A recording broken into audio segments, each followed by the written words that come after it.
Tonight's show is brought to you by our sponsors, Football Prizes. Football Prizes organise online raffles with limited tickets to win first-class football prizes. And this week, you could win a signed James Tavernier shirt, beautifully framed as well. Signed James Tavernier shirt in a frame for just £4.95 per ticket. It's only 99 tickets available, and some of these auctions, they don't even sell out, improving your odds of winning the prize. So if you want to enter this competition, and there's loads of other stuff if you're into other football clubs or if you're into other national teams, etc., etc., there's loads of stuff available. Just go to footballprizes.co.uk. That's footballprizes.co.uk, and you'll see the Tavernier shirt. This prize closes on Monday. It will be drawn. There will be a winner, whether there's one ticket gone or all 99. So for just £4.95, you have a chance to have a framed, signed top by the man who led us to 55.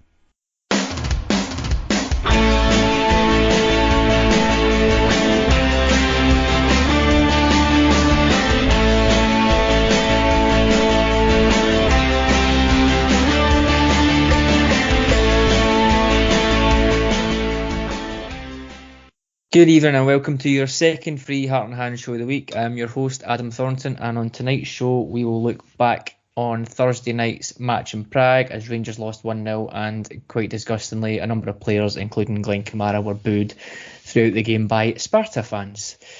Joining me tonight we have David Marshall. Hello. How you doing, mate? And we've got Ross Hutton. Ross, how's things? Good, mate. Thanks for having me. Cheers. No worries, good to have you both on. Okay, David, let's start with Glen Kamara. It was noticeable, very noticeable throughout the game that Kamara and pretty much every other Black Rangers player were being booed throughout.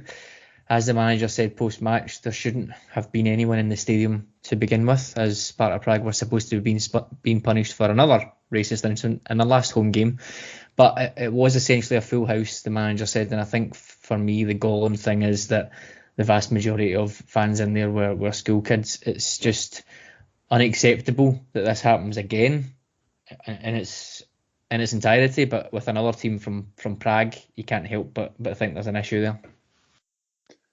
It was quite incredible. You know, it was pretty much in the first minute, and when Kamara first touched the ball, and you heard the boos instantly, and there was a part of me, you know, that was shocked by this. I suppose I really shouldn't be, because this is incidents in thousands that this has happened, and in this part of the world, it's disgusting. But we really shouldn't be surprised. It is more shocking, also, because, as you say, Adam, it was a crowd that was majority made up of children, or there wasn't children. It was adults who were there to look after children.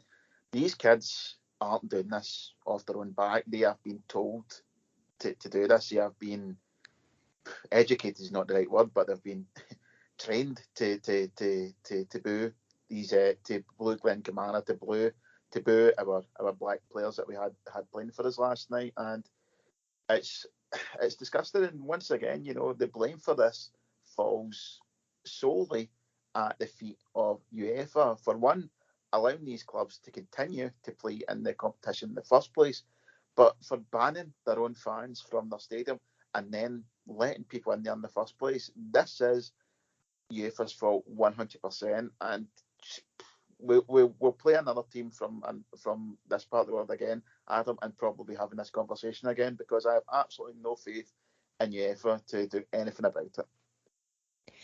No, I completely agree. Ross, like the manager and David have just said there, UEFA clearly aren't bothered about taking this seriously, given I can't claim to know the full history from Prague from memory. I'm fairly sure there was some Chelsea incidents as well. I might be getting that wrong, so apologies if I am. But obviously they've went to a stadium ban the last time, which certainly indicates that it's not the first offence. But then UEFA have allowed them to circumvent that stadium ban, or at least bend the rules to get some kind of atmosphere in. We understand they had no to racism cards as well to hold up in the stands pre-match, but given one of the kids had a card in favour of, or a card supporting Andre Kudela, I'm not sure it really mattered, and it was clearly just a token gesture. Yeah, token gestures exactly what it is. Look, UEFA have had the opportunity countless times, and that's a depressing enough statement to make, but they've had the opportunity countless times to show that they mean what they say on those slogans, that they really do mean no to racism and want to stamp it out. But as we've just discussed, that's clearly not happened. The kind of halfway house that they got from last night, letting these children in, I'm not entirely sure what they expected to happen. David's right. It's galling at any point, but the most galling thing is these were kids, school kid age. I mean, loads of people listening to this will have kids around the same age, and you would never dream of raising your children to act in such a fashion. And that obviously comes from the parents down, but it's depressing to think that yet another generation of children from that part of the world will be brought up with these horrendous attitudes. And from a UEFA perspective, look, they could take stronger action if they wanted to. You know, they have the mechanisms there to do it. They could have had a full stadium ban from last night, but again, they've chose not to, and it's just letting down black players time after time after time. I mean, we had a lot of discussions after the Slavia incident, where numerous black players from not just from Rangers but from across the kind of football world came out and said that they felt really badly let down by not just UEFA in this one instance, but across many others as well, and they've just let them down again. And you need to think, at what point does it end? Where is the natural end point from this? Will UEFA ever actually take this as seriously as they should? Because how many times do we need to sit here on a podcast or chatting among mates and just talk about this issue that is much greater than football, much more important than football, but tends to rear its ugly head in that fashion? It's just really depressing all in. It is. I was amazed by Slavia's reaction with the essential double down, or saying that didn't happen, we don't believe you. Sparta are now doing exactly the same thing. I don't know what it is, but it is a basically don't back down, double down thing that they're doing. They're now on the offensive, blaming Rangers and Glen Kamara because children are being abused. Children aren't being abused. There's questions being asked as to why kids are booing black players in a stadium. So that's a pretty valid question. Like we said, they are kids. They panned the stadium, and you're talking about 10-year-olds, 8-year-olds, younger, probably in some instances. So it's not even as if it's teenagers. It is very young kids that are booing black players, mostly Glen Kamara. David, I've noticed the very few Czech people on Twitter who don't appear to be bots, saying that we don't understand Czechoslovakia, we don't understand the Czech people, we don't understand their way of thinking, and that basically they've been brought up to with the belief that physical violence is worse than any other thing that you can do to a player or do to a person. So they are saying that people in the Czech Republic hate Glen Kamara and they hate Kamara Roof because they assaulted Czech players. For them, that is much worse than racism. I don't really know what to do with that. They're saying that in Roof's case, an accidental tackle on a football pitch where he wasn't looking at the player and he's going for the ball means that player is fair game for booing, monkey emojis, banana emojis on Instagram. He's fair game for all of that, and it's fair game to target him because of his skin colour, essentially. We've seen some people saying that it's no different to calling someone fat or saying someone has a big nose. These appear to be normal people from the Czech Republic, but they can't really understand this very, very, very serious subject. That I don't really... It's actually quite appalling that they have that opinion. And from the kind of insight we're getting from even the Czech government, the Czech foreign minister seems to be going down this kids route as well and saying it's disgusting and we're abusing kids, etc. They just don't really seem to get how serious an issue this is. I think there's an element of truth there with the point that we in the UK can be quite ignorant to the climate of things or issues on the continent. You look at, and I'm going to say this as a caveat, Adam, as you know, I'm quite a left-wing leaning person, liberal, hand-wringer, etc. With Brexit and everything that happened, the aftermath came from people who, lean to my side. The thing is, mainland Europe, in some people's mind, became this almost liberal paradise, and that's not really the case. I mean, you love your Italian football, Adam. How many racist incidents have there been there? Spanish football, French football. Eastern Europe has got a massive problem with racism. Just this week as well, I posted a thing in our group chat about a Ukrainian hockey game and a white hockey player, doing a hand gestures to a black player of eating a banana. This is not something that's isolated to football. This is a problem with these cultures and these countries and this part of the world, and we are quite ignorant to that and how they were brought up, how they were educated. They might not have the same level of diversity that we do in this country, and that's not, I'm not saying that Scotland or the United Kingdom is anyway perfect. We have our own problems with racism and discrimination and all that, but I think it's very much intensified in these part of the world, and because they don't see it as something that needs tackled, they don't see it as a problem, but it is pure and simply. And I don't know how you tackle it. I don't know how do you educate these clubs, these people, if they're not willing to change. My resolution is, okay, if you're not willing to act like civilized people, then you don't get to play in our competitions. If you're not able to treat people like people, then you don't play with us. I think completely agree, 100%. It's just that the time has come. If as I said, they're on a stadium ban already, then I don't know. I think the next step has to be some sort of expulsion or impact in that way from European competition. I think we'll wait to hear what UEFA do. But Ross, I know PFA Scotland and FAIR have been out. FAIR have been condemning the abuse, and they've also recommended that they think that they should be expelled from the competition. It feels like a stupid question, but do we have any expectation that UEFA will treat the Rangers complaint, which we believe was filed to UEFA last night or this morning? Do you think they'll have any interest in completing that, any interest in treating that anywhere near as seriously as they should? No, for the reasons that we've said before, is they have had plenty of opportunities to treat this issue as seriously as they should, and not once have they ever actually stepped up to the plate and done so. And we're talking about it here. You're talking about even the Sparta statement and doubling down. It's about their narrative and how they are trying to, project that to the world, if you like. So they would like it to believe that this is Rangers who have a gripe against the Czech Republic for whatever reason, just trying to denigrate their culture. They want this to be a culture war against them, and that's not the case. And anyone with any kind of sense can see through that and see exactly what it is they're just trying to cover their own backs for being racist. And they know that. You see the way the fans have acted, from Sparta fans to Slavia fans, and you see there's almost a kind of unity across the divide there. You mentioned the child with the Cadella banner. Where else do you find that? Between the city rival clubs anywhere in the world, where else would you find that unity over an issue, not less with something as disgusting as racism? So, do I think UEFA will do anything serious? No, of course I don't. I don't think anyone does.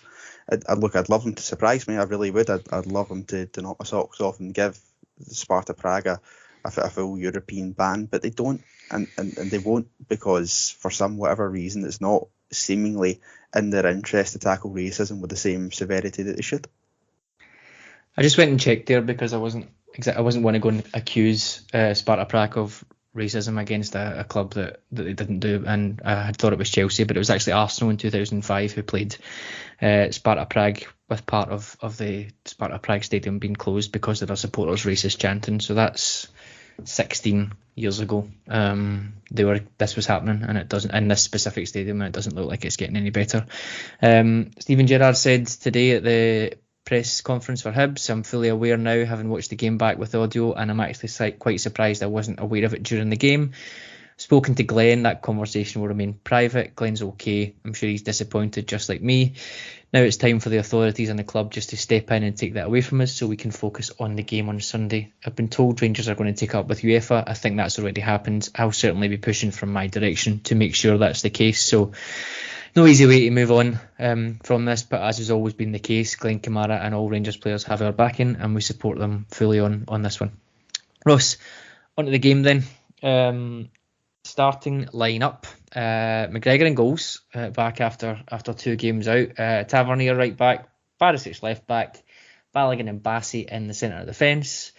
midfield three of Kamara, Davis and Juninho Bacuna, and up front we had Sakala, Roof and Aribo. I didn't know too much about Sparta's team before the game, I have to be honest, Ross, but I was a little surprised by the lineup here.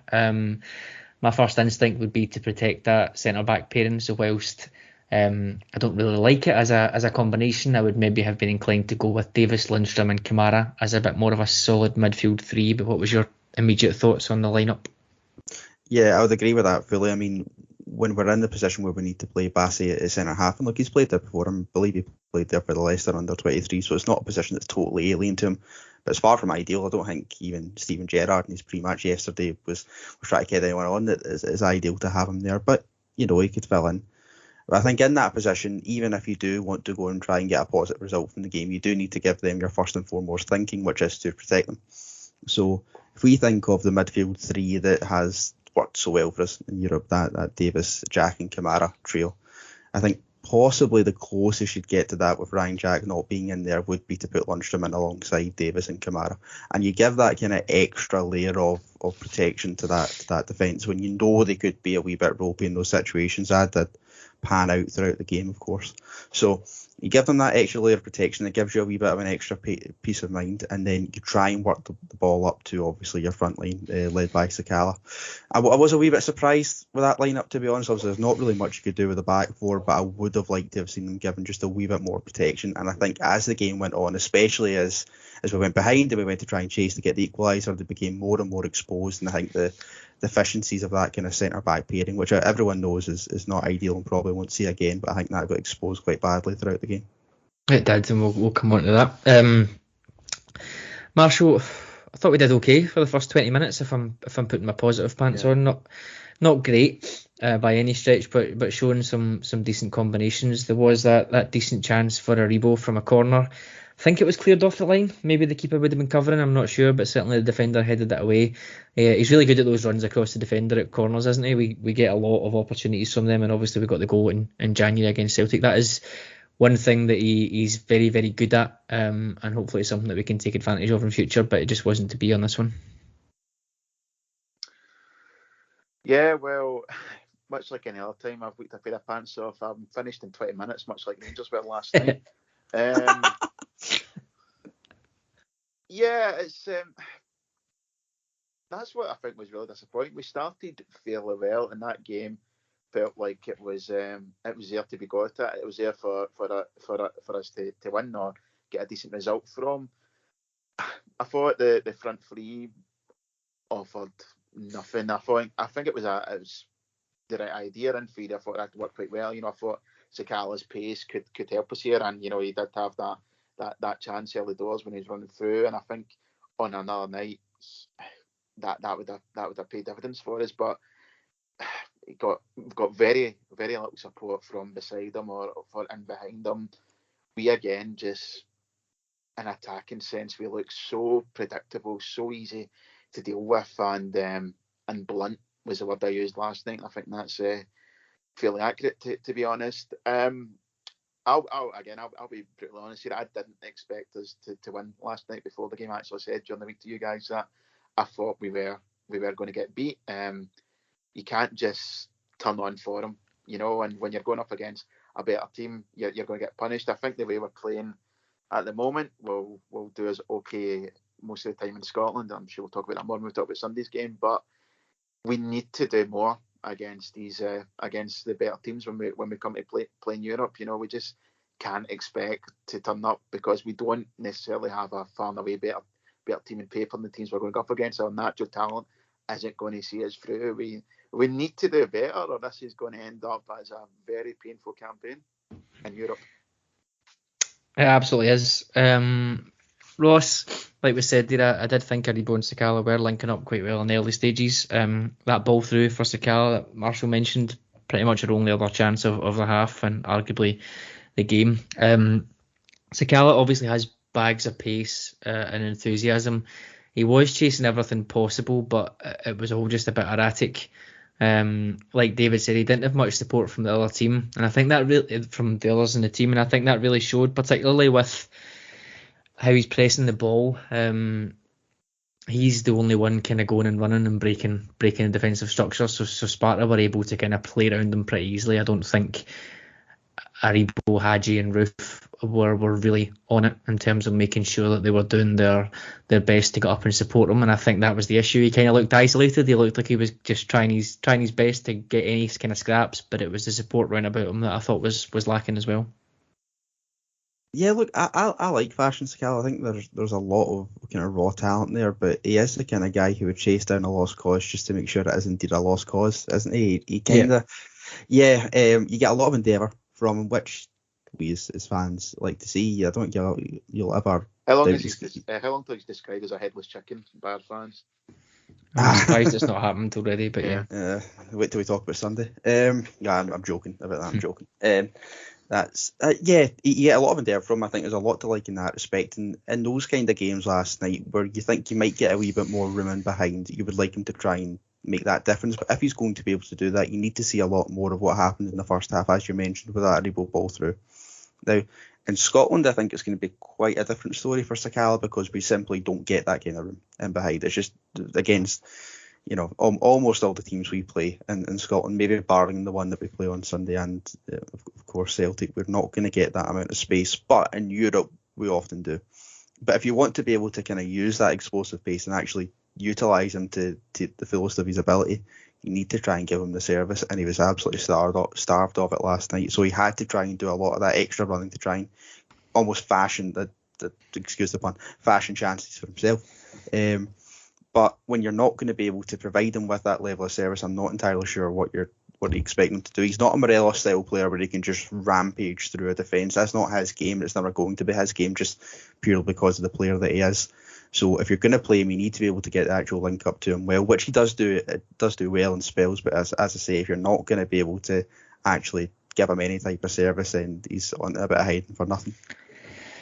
Yeah, I think, like you said, we'll come on to domestically. I think that maybe the only saving grace is if Sakala had hit that shot against Celtic, they'd have probably conceded 3 goals from it, which would be fantastic. So if we can get that going in the New Year game, I think we'll be good. But yes, that's a long way away.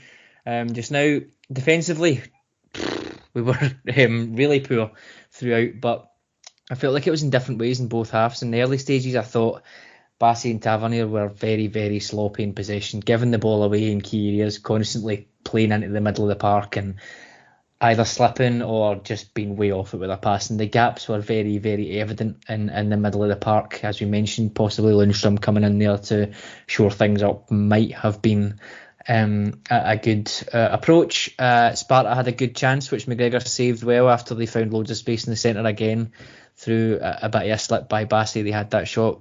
McGregor should save that, but it is a good save.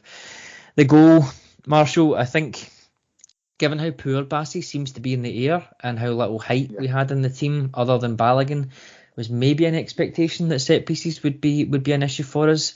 Hankel gets the run on Bassey and dominates him at that corner. I don't think Bassey even gets off the ground, to be honest. But to be fair, it is a great header, and it loops right up into the top corner before bouncing back down. I don't think that was really against the run of play or anything like that, but it wasn't exactly a huge surprise given how we were starting to play at that point. No, I think it certainly that was, the screw turned at that point. They'd got a foothold into the game and were starting to take over a wee bit. The goal itself was really disappointing for as good as a finish as it was, and you can't take it away from the guy for that. It is our defending. We make it all too easy. Bassey's well beaten to the ball, and defensively we were just an absolute riot. And it's, as you say, it was in every in different ways throughout the defence. We seem to be failing, and when we go on to the second half, and we managed to find more ways to be worse somehow. I take your point about Lundstrom maybe being in the midfield three last night, but I don't know if that might be a thing that sounds better in theory than with practice, because I'm still not convinced that Lundstrom and Davis work together. I don't know if that helped things massively, but it was an area that we thought was going to be a concern last night. And yeah, I think we know in normal situations Bassey wouldn't be get anywhere near a centre half position in Europe, but it was a case of needs must, and it didn't pan out, unfortunately. No, it didn't. Danilo Bacuna went off injured after a pretty ineffectual half an hour to that point. He was replaced by Happy. Yeah, placed by Hadji, and Aribo dropped back into midfield. I felt we lost a little bit there, just that link play. Hadji didn't have a great night at all.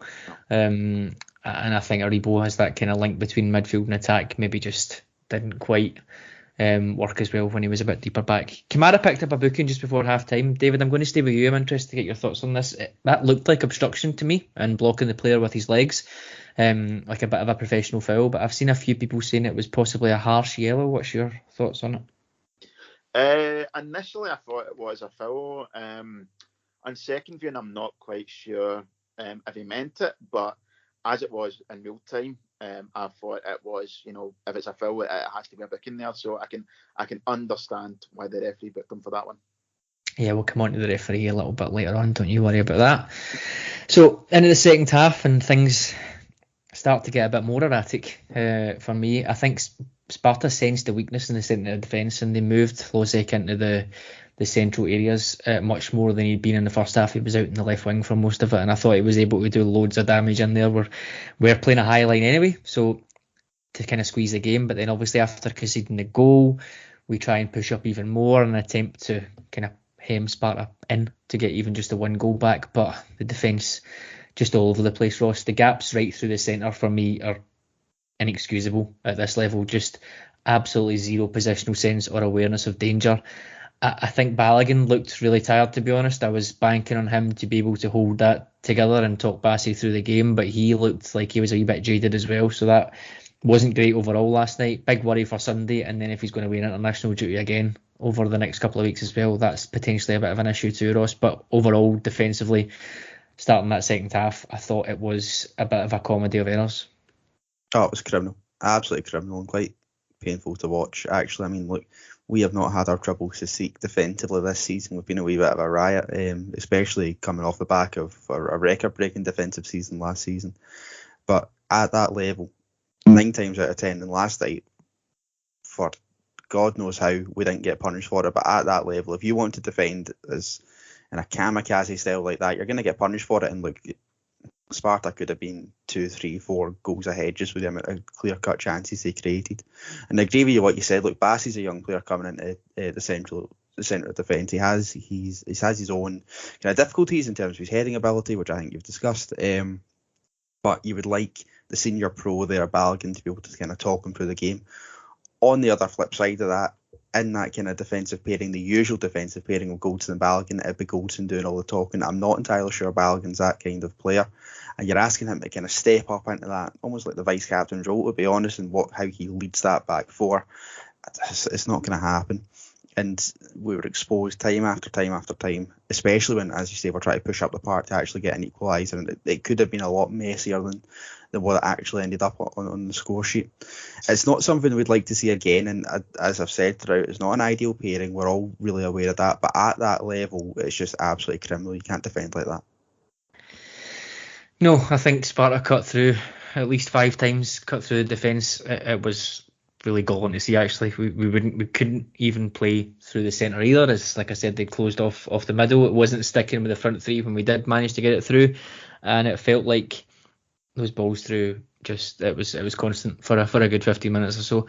What I will say is that despite all of that, and it's a bit of a theme, Sparta only really had that one big sitter where they ended up hitting the bar from close range. David, I know McGregor had that save with his legs, but we would expect him to save that again. And then other than that, really not a huge amount else. There's a lot of danger because they're cutting through us, but when you look at it, they're kind of cutting through us on the halfway line and then fluffing their lines, or we get back to kind of protect it. So despite all of that chaos, if you talk about chances in the middle of the box, they only really had that one other one. I'm not saying it turned out to be a great defensive performance by any stretch, but it probably could have been a lot more.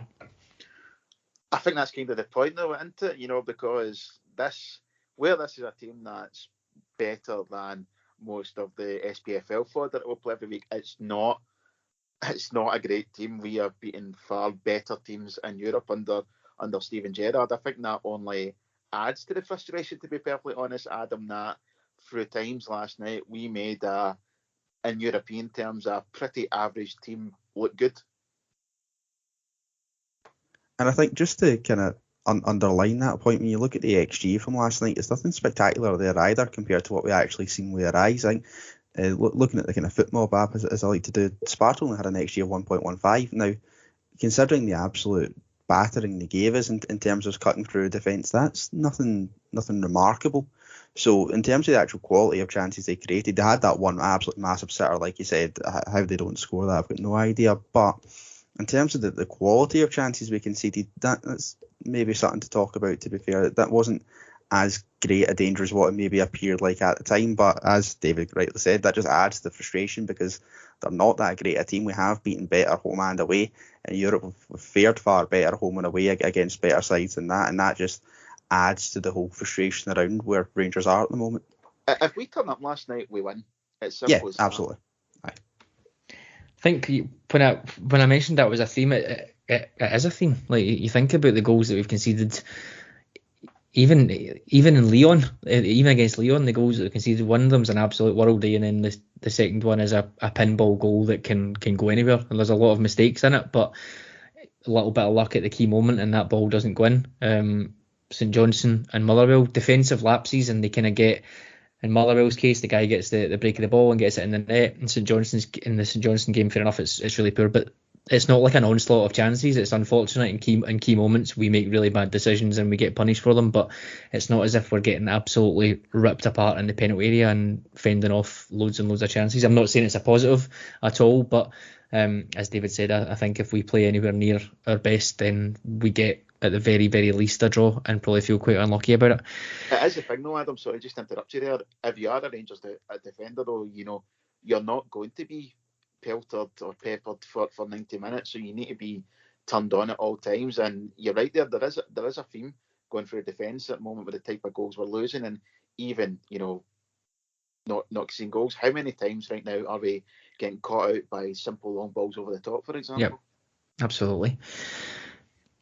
So Morelos comes on for Roof, who I thought was very ineffectual. Would you have started Alfie, Ross? I thought the combination of the three was interesting. The manager said he wanted Sakala's pace over the top, and I do think we got that, as we said, but not sure Aribo and Roof are the right partners in terms of hold-up play and physicality to kind of draw defenders in and create space for Sakala. Morelos would have been a better option in theory, but I don't think he really set the head alight when he came on either. No, but by that point, I think, I don't want to say the game was far gone by that point. It wasn't. We were obviously still in it, but the nature of the game that Morelos came on to is entirely different to the one that Sakala started. And that's not a dig either. It's just the way I see it, the facts of how that panned out last night. Would have started him. As I said earlier, I can see what Gerrard wanted to do with Sakala's pace, but you are relying really heavily on that link-up between Sakala, Roof and Aribo. And I think the point you made there is really good in terms of, do you really think you can get that out of Sakala, Roof and Aribo? In terms of them supporting and linking up the play to put Sakala through, do you think you can get that? From Aribo, quite possibly. I mean, we've seen it happen once, but, it happened. With Roof, I'm not entirely sure. I'm not sure how much of his game that is. I'm not sure how well you would actually get that in practice, let alone in theory. I think possibly a better combination might have been to drop Roof and put Morelos in. I think that might have been a wee bit more interesting in terms of how Morelos can draw players in, create the space that Sakala could then run into. That might be a wee one for the future we need to keep an eye on. But in terms of where I started him, I'm not going to throw the baby out with the bathwater or criticise Gerrard for that, because I can see what he was doing. But in hindsight, yeah, I probably would have. Kamara gets sent off, David. A nothing booking for me, to be honest. It's nowhere close to an intentional arm in the face or anything, I don't think. The referee was just a few yards away. He seemed absolutely itching to book him and get him sent off. He had been pretty handy with the cards for a few minutes before that, with Sakala being booked and one of the Sparta Prague players. What was your thoughts on the second booking as a yellow card, and did you feel that he was getting to that point where he was looking to be a wee bit card happy as well? It's a disgrace of a decision from the referee, to be quite frank. It's never a booking in a million years, and as you say, Adam, the guy's staring right at it. He's no more than 5-10 yards away from it. He has got the best view in the house to see it, and I think you're right. I don't think he could get to send him off quick enough. He was getting a bit card happy at that point. We talk about, players have to perform to a higher level in Europe. At this level, you shouldn't be experiencing that level of refereeing. It was so poor. Just there's no defence for it. I've defended him for the first booking, saying I can understand why he did book Kamara, but there's absolutely no defence to this. It was a shocking decision.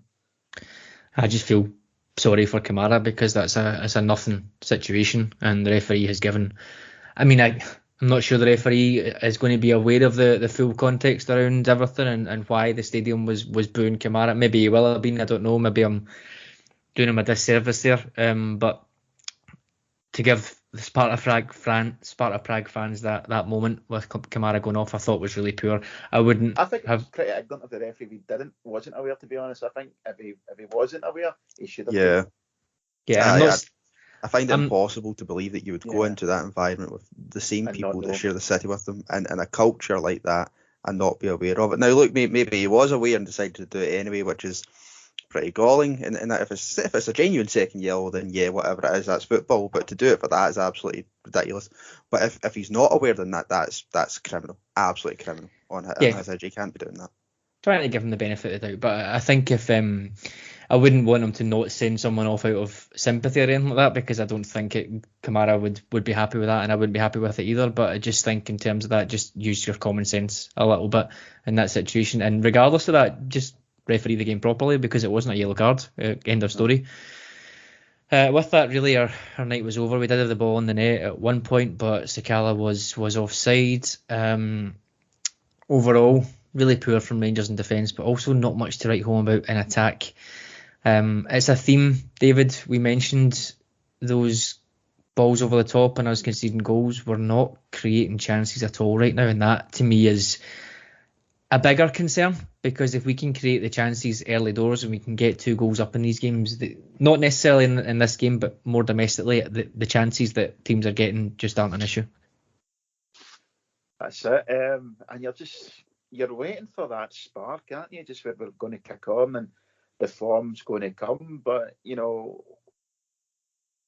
apart from brief glimpses, the first half against Motherwell, the second half against Livingston, we're just not kicking on, and we're into October now, and it gets to a point where you just have to say this is just how we're playing this season, and when do we turn it around? I don't know. Are the performances being lethargic because right now we've not got anything behind us that causes us real concern? Listen, I know what Hibs are a point behind us, and if they beat us on Sunday, they go ahead of us, but are any of us expecting Hibs to still be there come May? I'm not. I mean, I watched them play St Mirren the other week, and they were quite lucky to get the draw. Quite frank, that first half I watched was one of the worst games of football I've seen for a long time, and I've been watching Rangers all this season, so that tells you how bad that was. Just something needs to give here, or I don't know what kind of season it's going to be. Are we going to be showing up in Europe and it's just a plodding, chugging domestic season where we eventually we win the league because there's nothing to challenge us? Yeah, was what I'm hearing a lot for guys your age and older, Adam. Yeah, I Happy think so. Friday, guys. Got that Friday feeling, woohoo. That was a game that I think we would have won in both of the last 2 European campaigns, in my opinion, possibly the first one as well. So really frustrating to come out with a loss. There are obviously bigger issues coming out of it as well, but I think on the pitch, really frustrating. That being said, Ross, the manager does keep mentioning the inconsistency in team selections. In our 15 games so far this season, we've fielded 12 different back fours, 8 different central midfield combinations, and 12 different combinations up front, as well as obviously the 3 different goalkeepers playing. It has to be having an impact on the team, doesn't it? I think we as fans sometimes get so concerned about whether this player is going to be fit for the game, and then they miss out and it's going to be a big loss. But then when we do end up playing poorly in those games and not getting a win, and someone says, oh, but we were missing that player, it gets classed as an excuse. I don't really understand that. How can it be an issue going into the game, but then if that issue becomes realised in the game, then at the end of the game it's an excuse? So that narrative, it doesn't really quite sit quite well with me. But regardless, even if it's injuries or if it's rotation, etc., that amount of change game by game, we haven't named the same starting 11 twice this season. It's got to have an effect on inconsistency, cohesion, new signings settling in, surely. Oh, it can't not, and it is for me the number one overriding reason why we haven't got going so far this season. And look, you can talk about the mentality side of it in terms of is the hunger still there after last season? And look, that may be a perfectly valid point to raise, and over the course of a season that'll kind of bear itself out if it's true. But for me, the number one reason why we haven't clicked into any kind of gear so far, let's be honest, is because of the lack of consistency in selection. And that's nobody's fault, really. When else under this management team, or really, you lads are a wee bit older than myself, but when else in memory have we had these kind of forced absences from the squad, whether it be through injury or late people coming back from the summer, or suspensions at points? COVID's obviously a new thing that's going to play a massive part this season. It can't not help but disrupt the cohesion of the squad. And look, the further we get into the season, the more you would like that to kind of settle down a wee bit. It's absolutely wild that now we've not had our troubles to seek at all in terms of injuries. And over the course of the season, we like to think that would calm itself down, but it does seem to be every other game now we have someone dropping like flies. I think of Connor Goldson, Mr. Consistent for Rangers since Gerrard came in, doesn't miss games of football for Rangers, and has now missed 2 in a month, possibly on Sunday as well. If he doesn't make it, I think that just kind of screams everything you need to hear about Rangers this season. And look, that's not Gerrard's fault, as I say, it's nobody's fault. But until we get that consistency in selection, and we have those kind of players available all at the one time, I don't see how you can expect the team to gel in a way that we did last season, when we were very fortunate with injuries and suspensions that we just didn't get a lot of them.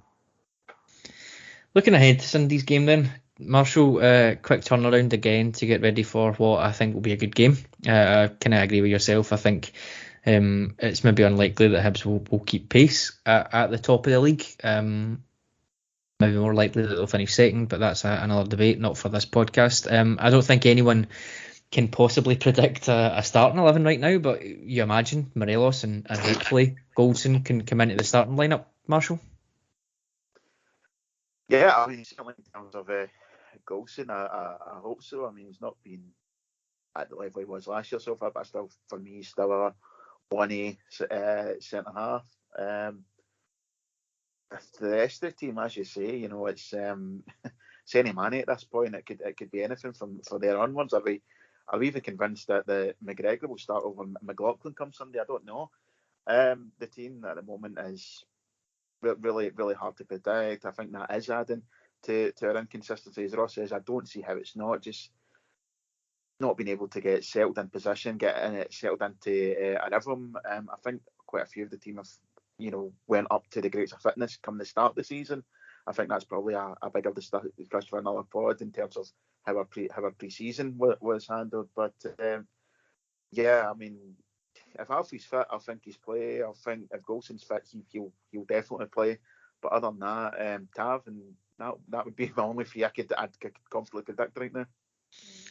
Yeah, it's a far cry from last year when we did have some flexibility in the team, and obviously certain players come in at various points. But I think more often than not, we had 7 or 8 players that you knew were starting every game, and they were fit, and we kind of rotated around that. Maybe a centre half, one of the midfielders and one of the forwards would rotate from game to game usually. So it's a far cry. It's an absolute lottery. Ross, Hibs are doing well, as we said, as are Hearts, who we face in the after the international break. What do you think for the game on Sunday? How do you think we're going to go? I assume we're going to have a bit of a hangover again from Europe. We'll probably have a bit of man management to do and getting the arm around players, obviously Kamara, but then there were other players that unfortunately have been suffering racist abuse as well on the park, so there's going to have to be a bit of man management there as well.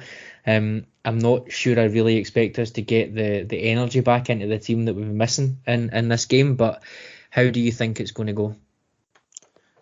Sunday for me is just about getting through it with 3 points by hook or by crook. I'm not demanding, I'd like it, but I'm not demanding anything pretty or fancy on Sunday. I don't expect it to be there. I don't think any of us are quixotic enough to think that we are just going to suddenly click into gear the Sunday before the international break after coming back from Prague in Europe. It's not going to happen. If I was Jack Ross, I'd be making that point abundantly clear to the Hibs players and saying, look, go after them on Sunday. Let's not beat around the bush. We're not in the best of form. We're not playing very well. We've already dropped points at Ibrox this season. It's not even got the kind of fortress mentality that we carried through 2020, 2021. So in terms of how I see Sunday go, this could be a tough one. It's obviously going to be a tough one. And for me, it is just get out, win the game. Let's not let ourselves be dragged into, if in narrative only, a title race with Hibs. Because I don't think any of us feel that Celtic are going to be up to much this season. That's not a disparaging thing about them. They're in a transitional season. They will take their time to do what they need to do, but it's all about us. And let's not get dragged into something that could get very, very messy very quickly. The big thing about Rangers last year was that they got the job done in certain moments in the season where they hadn't done before. And I completely agree. I think it's a big chance on Sunday just to put the marker down and say that this is our title and we're not really for giving up. Okay, that's all from tonight for us. Just a reminder on the vaccine passports, this might have changed by the time this came out, as it's changing every single hour, to be honest. But Rangers released a statement saying, after further engagement with the Scottish Government, we can confirm that although we are being encouraged to use this game as a test event, no supporter will be refused entry. We apologise for the inconvenience regarding this confusion, which has been beyond our control. So all good for Sunday with regards to that, despite the chaos surrounding it. David, thank you for joining me. No, pleasure as always, mate, as depressing as this was for the majority of the show. And Ross, good to have you on. No, thanks for having me, mate, and I hope everyone has a good weekend. Yep, same there, and we'll be back next week. Thanks for listening.